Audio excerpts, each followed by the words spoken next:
नमस्कार, मैं अभिनव सोनू आप लोग का अरोमा क्लासेस के YouTube चैनल पे स्वागत करता हूं। मैं आप लोग के लिए लेके आया हूं भारत के तट से संबंधित सभी महत्वपूर्ण प्रश्न। ये एक ऐसा टॉपिक है जिसे विभिन्न प्रतियोगी परीक्षा में बहुत सारे प्रश्न पूछे जा चुके हैं। ये बहुत ही इंपॉर्टेंट टॉपिक है, तो आज हम इस वीडियो के माध्यम से इस टॉपिक से संबंधित जितने भी महत्वपूर्ण प्रश्न हैं उसको हम लोग डिस्कस करने जा रहे हैं। तो आइए देखते हैं कि इसमें कौन कौन से महत्वपूर्ण प्रश्न हैं। इसको एक बार जरूर देख लीजिएगा और जो भी इंपॉर्टेंट क्वेश्चन आप इसको नोट जरूर कर लीजिएगा। तो आइए देखते हैं, जो पहला प्रश्न हम लोग के सामने है ये है कि निम्नलिखित में से किस तट से भारत का औसत समुद्र तल मापा जाता है। तो याद रखेंगे इसका आंसर क्या हो जाएगा, चेन्नई हो जाएगा। चेन्नई के समुद्र तल से हम लोग क्या करते हैं, एवरेज जो हाइट है वह क्या करते हैं, मापते हैं। अगला जो प्रश्न है, दूसरा जो प्रश्न है कि सर्वाधिक तटीय अपरदन होता है, आपका मैक्सिमम जो आपका कोस्टल इरोजन है वह किसके कारण होता है, लहरों के कारण, ज्वार भाटा के कारण, धाराओं के कारण या सुनामी लहरों के कारण। तो याद रखिएगा मैक्सिमम जो कोस्टल इरोजन है वह आपका लहरों के कारण होता है। अगला जो प्रश्न है, तमिलनाडु व आंध्र प्रदेश के तट का क्या नाम है। बहुत ही इंपॉर्टेंट क्वेश्चन है, बहुत सारे एग्जामिनेशन में यह बार बार अलग अलग तरीके से पूछे जा चुके हैं, तो इसको याद रखिएगा। तमिलनाडु व आंध्र प्रदेश के तट को हम लोग क्या कहते हैं, कोरोमंडल तट के नाम से जानते हैं। अगला जो प्रश्न हमारा है कि निम्नलिखित में से किस भारतीय राज्य की समुद्र तटीय सीमा सबसे छोटी है। तो हम लोग जानते हैं 9 भारतीय राज्य ऐसे हैं जिनका क्या है, तटीय सीमा है, जिसमें से सबसे जो लंबा सीमा है किसके पास है, गुजरात के पास है, और सबसे छोटा सीमा किनके पास है, गोवा के पास है। आप लोग को कमेंट बॉक्स में यह बतलाना है कि गोवा के तटीय सीमा की लंबाई कितनी है। अगला जो प्रश्न हमारा है कि भारत के निम्नलिखित तटों में से कौन कृष्णा एवं केप कैमोरीन के मध्य अवस्थित है। तो याद रखेंगे इसका भी आंसर क्या हो जाएगा, कोरोमंडल तट हो जाएगा। कोरोमंडल तट से संबंधित अलग अलग प्रकार के प्रश्न क्या करते हैं, ट्विस्ट करके पूछे जाते हैं। जैसे अभी हम लोग देख लिए कि आंध्र प्रदेश और तमिलनाडु के बीच के तट को क्या कहते हैं। दूसरे तरीके से पूछ रहा है कि कृष्णा डेल्टा और केप कैमोरीन के मध्य स्थित तट को क्या कहते हैं। तो इसका भी आंसर हमारा क्या हो जाएगा, कोरोमंडल तट।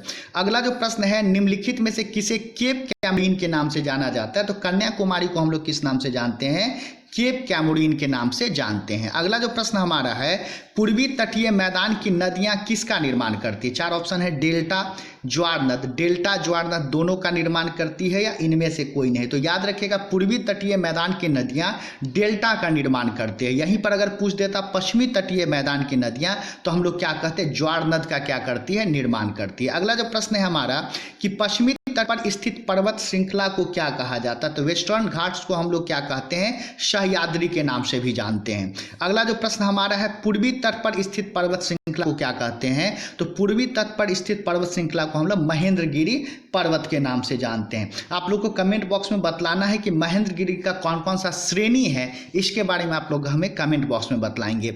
अगला जो प्रश्न हमारा है, भारत में निम्नलिखित में से किस राज्य की तटीय मैदान क्षेत्र को उत्कल का मैदान कहा जाता है। तो ऊ से उत्कल याद रखेंगे और ऊ से उड़ीसा याद रखेंगे। उत्कल क्षेत्र के मैदान जो है वो इसको किसको कहते हैं, उड़ीसा को कहते हैं। अगला जो प्रश्न हमारा है, भारत में कितने राज्य तट रेखा से लगे हुए हैं। तो अभी जस्ट हम लोग बतलाएं कि भारत के जो 9 राज्य हैं वह किससे लगे हुए हैं, समुद्र रेखा से लगे हुए हैं, या उनका तटीय क्या है, बाउंड्री है। अगला जो प्रश्न हमारा है, भारत की तट रेखा की लंबाई कितनी है। 4 ऑप्शन दे रहा है, 3500, 800, 6000 या 7500। तो अप्रॉक्स में अगर यहाँ पे हम लोग देख ले तो 7500 हो जाएगा भारत की तटीय रेखा की कुल लंबाई। अगला जो प्रश्न है, भारत के किस राज्य का समुद्री तट सबसे अधिक लंबा है। तो इस वीडियो में ही हम लोग पहले चर्चा कर चुके हैं कि सबसे लंबा समुद्री तट किसका है, गुजरात का है। अगला जो प्रश्न है कि भारत का पूर्वी समुद्री तट किस नाम से जाना जाता है। तो याद रखिए भारत का जो पूर्वी समुद्री तट है वह किसके नाम से जानते हैं हम लोग, कोरोमंडल तट के नाम से इसको क्या किया जाता है,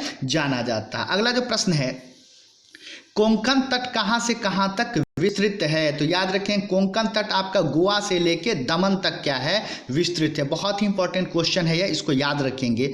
अगला जो प्रश्न है कि मन्नार की खाड़ी किसके तट के साथ अवस्थित है। 4 ऑप्शन दे रहा है, तमिलनाडु, केरल, कर्नाटक और आंध्र प्रदेश। तो मन्नार की खाड़ी आपका तमिलनाडु के साथ क्या है, अवस्थित है। अगला जो प्रश्न है कि कोरोमंडल समुद्री तट किस राज्य में अवस्थित है। तो अभी जस्ट हम लोग पहले भी चर्चा कर चुके हैं, तमिलनाडु हम लोग क्या रखेंगे, याद रखेंगे। अगर राज्य पूछ दे रहा है तो क्या याद रखेंगे, तमिलनाडु। अगला जो प्रश्न है, पश्चिमी तटीय मैदान वेस्टर्न कोस्टल प्लेन की नदियां किसका निर्माण करती है। तो पहले भी इस वीडियो में चर्चा कर चुके हैं, ज्वार नद यानी कि स्टोरेज का क्या करती है, निर्माण करती है। अगला जो प्रश्न है कि भारत की प्रादेशिक जल सीमा समुद्र तट से कितने समुद्री मील की दूरी पर अवस्थित है। तो याद रखें, टेरिटोरियल वाटर बाउंड्री पूछ रहा है, तो यह याद रखेंगे 12 मील तक क्या है, अवस्थित है।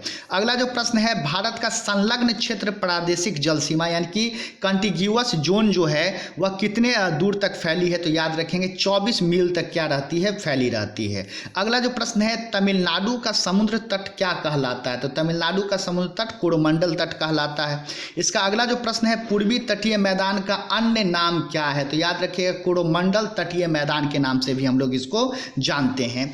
अगला जो प्रश्न है कि पश्चिमी घाट है, पश्चिमी घाट भाई है क्या, पर्वत है, पठार है, पठारों का ढलान है या पहाड़ियाँ हैं। तो बहुत सारे लोग समझ जाते हैं कि पश्चिमी जो घाट है, वेस्टर्न घाट है, वह क्या है, आपका पर्वत है। यह याद रखिएगा पठारों का क्या है, ढलान है। अगला जो प्रश्न है कि भारत के पश्चिमी तटीय मैदान के उत्तरी भाग को किस अन्य नाम से जाना जाता है। तो कोंकण के नाम से जाना जाता है। यह भी क्या है, बहुत ही महत्वपूर्ण प्रश्न है, इसको क्या रखना है, याद रखना है। तो ये हमारे महत्वपूर्ण 24 प्रश्न थे। अगर यह वीडियो आपको अच्छा लग रहा हो तो इसको लाइक जरूर कीजिएगा और अपने मित्र के साथ साझा कीजिएगा। इसी प्रकार से हम लोग टॉपिक वाइज रिकॉर्डेड वीडियो आपके लिए लेते आएंगे और साथ ही साथ हम लोग लाइव क्लासेस भी अरोमा क्लासेस के चैनल पे लेते हैं। वहां आप हमारे साथ जुड़कर लाइव क्लासेस भी कर सकते हैं। लाइव क्लासेस में वर्तमान में अभी हम लोग दक्षिण भारत का इतिहास देख रहे हैं, उसमें आप हमारे साथ जुड़िए लाइव क्लासेस में और उस लाइव क्लासेस का फायदा जरूर उठाइए। और यह वीडियो अच्छा लगे तो अपने मित्रों के साथ जरूर साझा कीजिए। बहुत बहुत धन्यवाद, थैंक यू। मिलते हैं नए वीडियो के साथ और नए जुनून के साथ। Thank you.